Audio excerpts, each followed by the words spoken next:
اب اگر کوئی یہ کہے کہ یہ کیسے ممکن ہے کہ رات کا ایک پہر کہ گھر سے نکلے وضو کا پانی بہ رہا تھا، گھر سے نکلے کنڈی ہل رہی تھی، گھر سے نکلے بستر گرم تھا، راستے کے اندر حضرت موسیٰ علیہ السلام سے ملاقات ہوتی ہے، پھر مسجد اقصیٰ میں جاتے ہیں، وہاں پر انبیاء کو امامت کرواتے ہیں، پھر ساتوں آسمانوں کی سیر کرتے ہیں، پھر وہاں پر مشاہدات کرتے ہیں، پھر عرش بری پہ جاتے ہیں، رب تعالیٰ سے میل ملاقاتیں ہوتی ہیں، گفتگو ہوتی ہے، حال احوال ہوتے ہیں، راز و نیاز کی باتیں ہوتی ہیں، مگر جب پلٹ کے آتے ہیں تو وضو کا پانی اسی طرح بہ رہا تھا اور حضور کے گھر کی وہ کنڈی اسی طرح ہل رہی تھی اور بستر اسی طرح گرم تھا۔ لوگ سوچتے ہیں کہ یہ کیسے ہو گیا؟ ارے رب سے پوچھو جو فرما رہا ہے سبحان الذی اسری بعبدہ لیلا، پاک ہے وہ ذات جو اپنے بندہ خاص کو رات کے قلیل حصے میں سیر پہ لے گئی۔ اب اللہ کے لیے ممکن ہے یا نہیں؟ بتائیے، اللہ کے لیے ممکن ہے؟ بالکل ہے، اللہ قادر ہے۔ اللہ تعالیٰ کی قدرت کے حوالے سے دو باتیں، ایک ہے خدا کی عادت کا ظہور اور دوسرا ہے خدا کی قدرت کا ظہور۔ عادت کیا ہے اللہ تعالیٰ کی؟ کہ سورج کہاں سے نکلتا ہے؟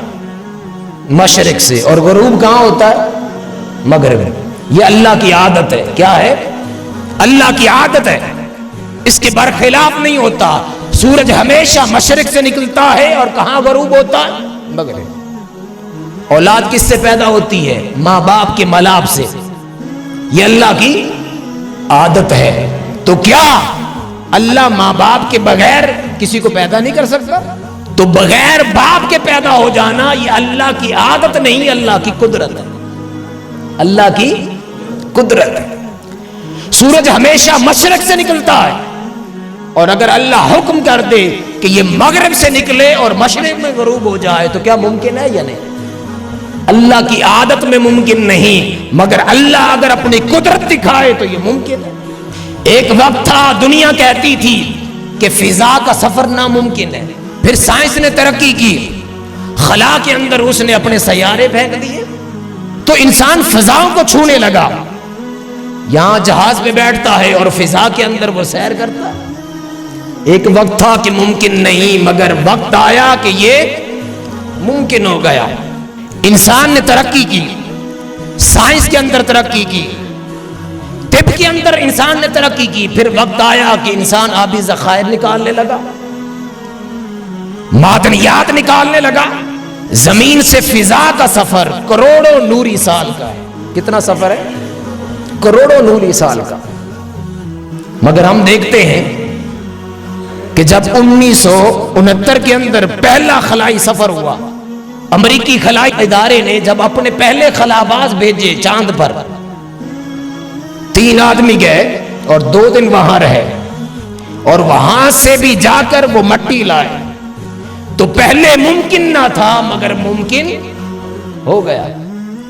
ان کا رابطہ زمین والوں کے ساتھ رہا، تو قرآن اس کو بیان کرتا ہے کہ وہ میری ان نشانیوں کو دیکھیں گے مگر اس کے باوجود وہ مسلمان نہیں ہوں گے۔ تو وہ سفر جو کچھ عرصہ پہلے ناممکن تھا، وہ کام جو کچھ عرصہ پہلے ناممکن تھا، مگر وقت آیا کہ وہ ممکن ہو گیا۔ مگر سائنسدان کہتے ہیں کہ اتنی ساری ترقی کے باوجود آج بھی انسان روشنی کی رفتار سے حرکت نہیں کر سکتا، روشنی کی رفتار سے سفر نہیں کر سکتا۔ روشنی کی رفتار کیا ہوتی ہے ذرا وہ ملحوظ کر لیں۔ روشنی کی رفتار ہے 3 لاکھ کلومیٹر فی سیکنڈ۔ کتنی؟ 3 لاکھ۔ یہاں سے لاہور کتنا سفر ہے؟ 100-150 کلومیٹر۔ تو روشنی، یہ جو روشنی ہے سورج کی روشنی ہے، یہ کتنی سپیڈ سے سفر کرتی ہے؟ 3 لاکھ کلومیٹر فی سیکنڈ کے حساب سے۔ مگر قربان جائیے، سائنس کہتی ہے کہ اس رفتار کے ساتھ، روشنی کی رفتار کے ساتھ سفر کرنا ممکن نہیں۔ مگر قربان جائیے تاجدار انبیاء کی عظمت پر کہ حضور نے سفر کسی عام چیز پر نہیں کیا. جس سواری پر حضور نے سفر کیا اس کا نام تھا براق. اور براق کہتے ہیں روشنیوں کے مجموعے کو. روشنی کے مجموعے کو کیا کہتے ہیں؟ براق کہتے ہیں. آج سائنس کہتی ہے کہ جتنا بھی انسان تیز ہو جائے، جتنی بھی سائنس ترقی کر جائے، انسان روشنی کے سفر سے حرکت نہیں کر سکتا. مگر قربان جائیے تاجدار انبیاء کی عظمت پر کہ 1500 سال پہلے حضور نے جس سواری پر سفر کیا وہ روشنیوں کا مجموعہ تھا.